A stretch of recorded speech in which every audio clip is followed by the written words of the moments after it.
todos y todas. La Contraloría Social en esta legislación la estamos asumiendo en la gestión pública, en la gestión popular y también en la privada, que incide en los intereses particulares o del colectivo. Ahora, hay un elemento que incorporamos que tiene que ver con el poder moral. El libertador, Simón Bolívar hablaba en el Congreso de Angostura sobre que para dirimir todo ese conflicto que había en el país debía existir una cámara moral y una cámara de educación. Si nosotros aplicamos en nuestras comunidades la sanción moral, nos evitamos varios problemas. Nos evitamos varios problemas a través de acuerdos de convivencia.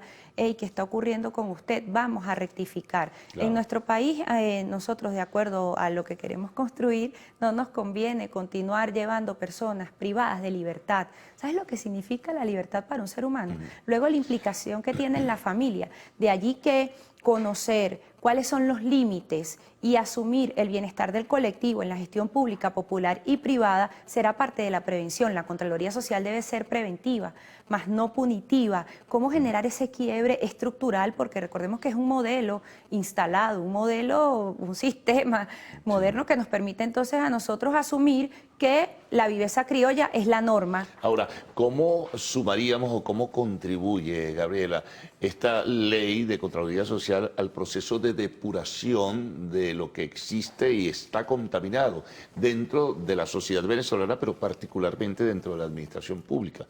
Los que están y solapadamente siguen haciendo, por ejemplo, negocios sobre la base de la presunción, pero están allí. ¿Qué puede hacer la ley en ese sentido? Hay profes hablando sobre la corrupción famélica, que es esa corrupción pequeñita que, bueno, que se propaga como un virus, que muta, que la gente la ve, la percibe, la siente y que, bueno, no se atreve. ¿Y quién siente que es por peldaños, desde el más bajo, desde la entrada a la puerta de un ministerio u un organismo público hasta más arriba? Sí, allí esta ley contribuye precisamente a colocarlo en evidencia y a colocar el deber que tienen las y los contralores sociales en garantizar que el ejercicio de la administración pública sea efectivo, sea eficaz, sea eficiente, que se le dé oportuna y adecuada respuesta al pueblo cuando acude a una institución del Estado. De allí que las oficinas de atención al ciudadano también estarán abiertas al pueblo para recibir las quejas incluso, los reclamos a los que haya lugar. Ahora, hay un elemento adicional que quiero destacar en torno a la administración pública, y es que el gobierno es para servir a la gente, o sea, quien va a trabajar en un ministerio. Sí, desde luego, bueno, por lo menos la filosofía es esa. Es la filosofía. Que ocurre y se cumple es otra cosa. Es la filosofía, es el deber ser. ¿Qué nos está ocurriendo a nosotros? Que estamos tergiversando ese deber ser. Los ministerios son ministerios del poder popular. Se debería gobernar obedeciendo al pueblo, escuchando al pueblo. El pueblo discute, debate, diseña, planifica sus agendas concretas de acción. Las y los gobernantes, desde las alcaldías, desde las gobernaciones y también desde los ministerios y todas las instituciones, deberían estar trabajando para dar respuesta de manera eficaz, oportuna, eficiente al pueblo que se organiza, y de esa forma se vería la respuesta y eso se traduce entonces en bienestar social. Claro, para eso también tendrías que tener unos empleados públicos bien pagados, porque muchos le meten la mano al pote, como se dice gráficamente, bueno, porque hay momentos de declinación económica, porque están pelando por lo que se dice, bueno, voy a ver qué negocio hago yo aquí, cómo evitarlo. Lamentable. Sí. Lamentable. El pueblo contra el pueblo, pues. Debemos nosotros depurar nuestra alma de esos vicios. Debemos depurar el alma. Bueno. Es posible. Habrá oportunidad de seguir hablando de estos temas, Gabriela. Muchas gracias por haber compartido con nosotros, habernos dado detalles fundamentalmente a nuestra audiencia sobre lo que significa esta ley de Contraloría Social, que tendrá muchos más elementos que sumar y desde luego otras variables. Así que bueno, gracias por haber estado entonces. Nos vamos a una pausa, regreso, arte y espectáculos en lo actual.